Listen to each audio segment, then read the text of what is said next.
Dito na Kloy, nagkilaw na kami dito.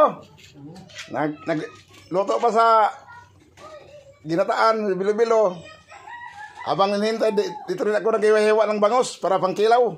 Ito, 2 kilot kalahati ng bangus.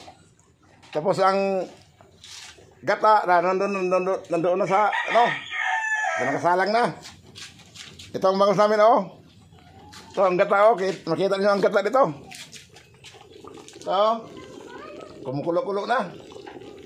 Sobrang lapot talaga pag may landang. Iba talaga pag may landang. Sobrang lapot. Ito sa mga ingredients lahat. Ito ang bilo-bilo. Yan, ito natawag na bilo-bilo. Mga bilog-bilog. Ano siya? Tapos may halo pang langka. Langka. Yan napiki. Halo pang langka. Ang gata, ang huling gata, ito siya. Panghuli ng lagay doon. Ang gata. Siliste. Tatapusin ko ito paghihiwa itong bangus para magawa ko ng kilawin ng bangus. Para matapos ito paghiwa.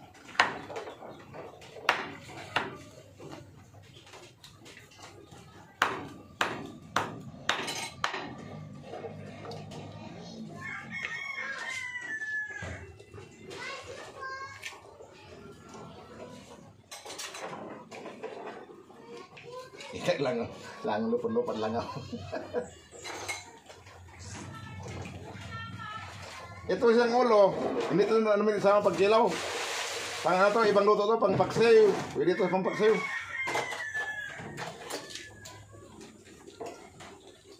Ang katawan lang ang kinikilaw namin, yung tinanggal kong laman. Ito siya, iba to siya. Lami ng bituka ihalo sa paksiw boy. Pait. Ganyan ang paggawa niya, na nalagay na lahat sa kaldero.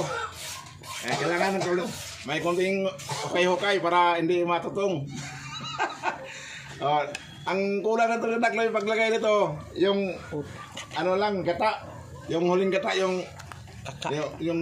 gatang kaka. Yun lang huli. Ito na sila lahat, nandiyan na lahat yan. Pati yung bilo-bilo, landang, saging, istaring, nandiyan na lahat. Ang kulang to, gatang kaka lang. Yan na siya. Pag gumawa kayo, ganito yung paggawa ninyo ng bilo-bilo. Ganyan ang paggawa. Para malay mo, baka gusto nyo magkakain ng ganyan. Ganyan ang paggawa niya, madali na. Alam na ninyo. Kasi mayroon pang hiwain pa. Ito ang mga laman na tinanggalan namin to. Mga laman. Ang mga ulo, saka yung buto-buto sa gitna, nandoon na, itabi na kasi ibang luto doon. Pinaksiyo. Ito na ang pangkilaw. Ang laman.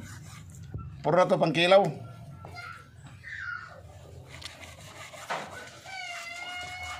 Kaya kadakloy, kung gusto niyo magkilaw, ganito din paggawa. Kilawin. Dito na tayo sa loob ng kusina. Tingnan natin ang paghiwa ng panakot. Mga Ricardo, si Rene. Maghiwa sa dito. Yan ang panghanda ng mga Ricardo. Sibuyas, saka luya, bawang. At saka may radish pa. Tapos ang din pangtipla, yung magic sarap, at saka asin. Yan ang panimpla namin. Okay, Clay. Dito, pakita ko sa inyo pagtimpla ng kilawin kasi tapos na paghiwa ang kilawin. Dito na rin ang mga Ricardo. Ngayon, titimplahin ko na kung paano kung pagtimpla ng kilawin. Paano ang version? Dito, ang kilawin, titimplahin ko na. Lagay ko ng suka. Itong bago sa to, na pigaan ko na itong suka at saka asin. Maganda kasi lagyan ng Ricardo, pigaan ng suka at saka asin para matanggal ang lansa niya. Ngayon, lagyan ko ng suka ulit para dito na simpla.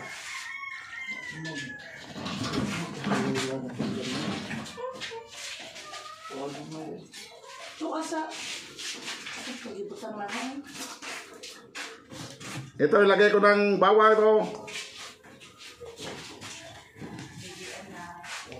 At saka radish. Yan, radish yan nga.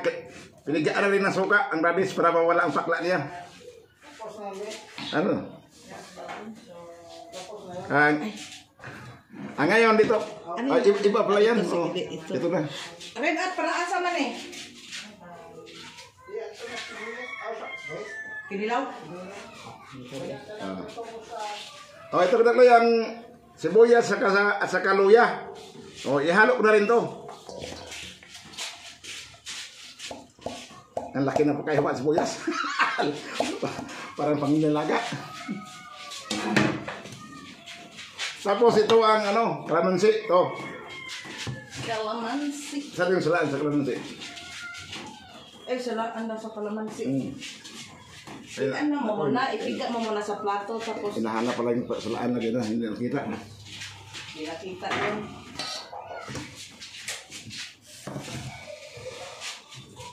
Ito ang kalamansi, ito. Ibigayin ko muna sa plato.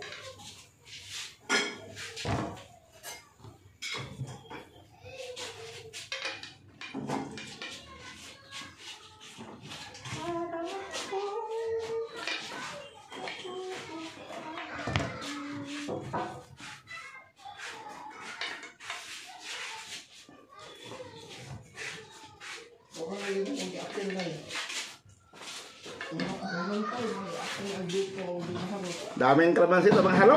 Mga 20 piraso to. Sobra 20 pa nga siguro. Mga 30 piraso itong kalamansi.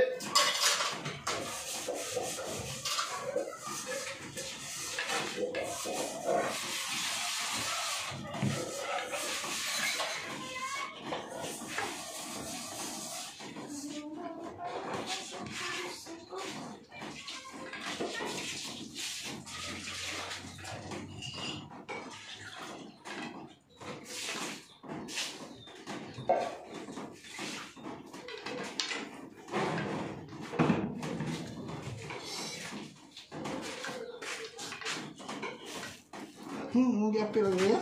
Ha? Ano?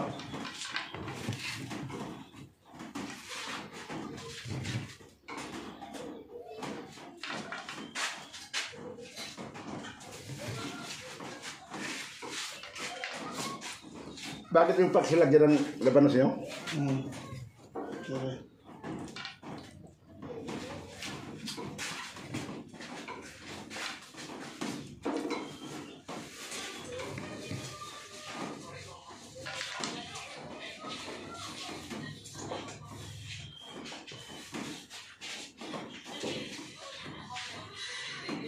Okay, kadaklo, ito na ang kalamansi. Piligat ko na.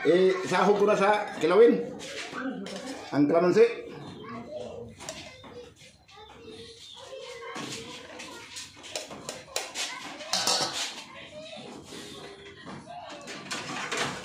Sahog na oh.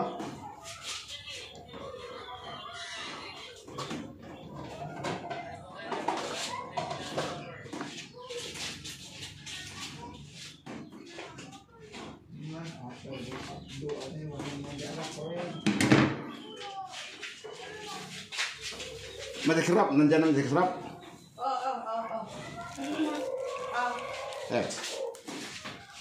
Ano masyado, gusto niyo, may kemura bang para itong kuhaan na dito?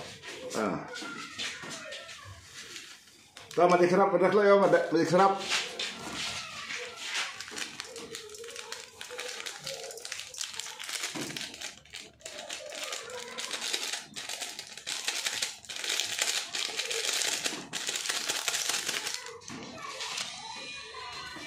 Tapos asin.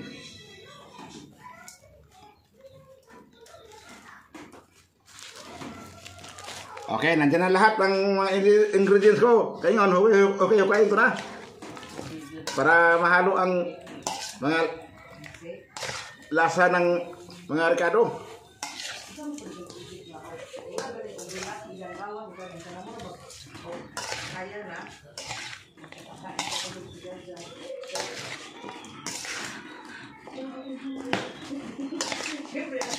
Lahat ng Ricardo dito na lahat. Pinaghahalo ko na. Pati panlasa yung magic syrup. At saka asin. kuan. Di ko po makuan kay, di ko po usahay mati si iya kay kana lagi ko.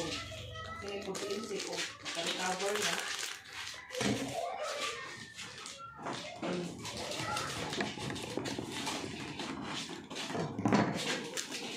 Ito yung kunting bitsin pa. Ngit-ngit man. Oh. Ngit. At saka sili to, sili. Kailangan kilawin, may sili talaga. Kasi pag walang sili, hindi kilawin. Pag walang sili, boring.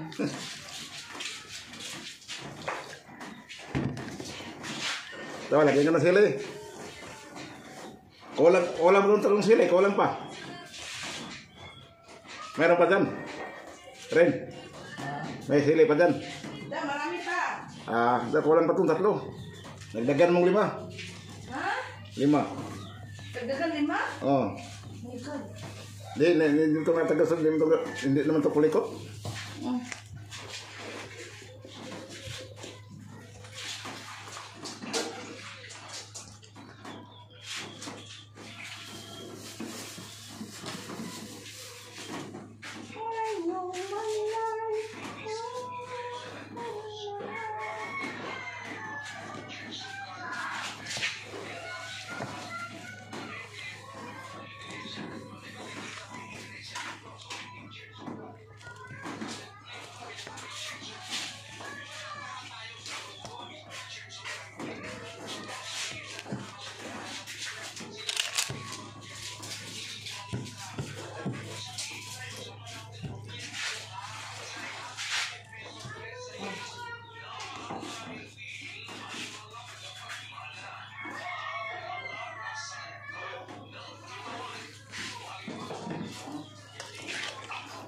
Dami kaming ginagawa tulad ako, nagkilawin,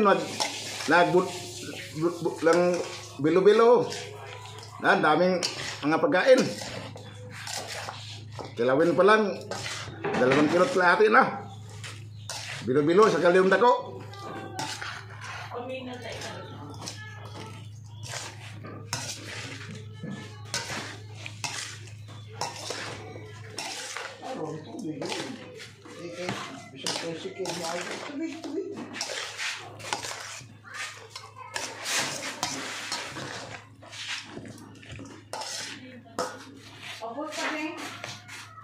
Okay. Tapos na paghalo. Tikman ko lang ngayon kung ano ka sarap ng lasa to.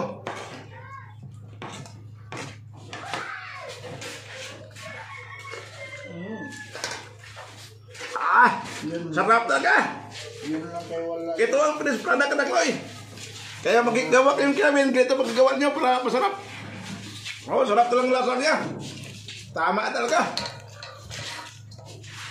Okay. Tapos na ang lahat ng pan. Punay, sunod. Una. Aday, binihinuokan nga, binigdit. Oo. Tapos na ang yung lasa. Ay, kadakloy, dito na ang ginawa naming mga bilo-bilo sa kilawin. Finished product na. Kain lang kulang ito.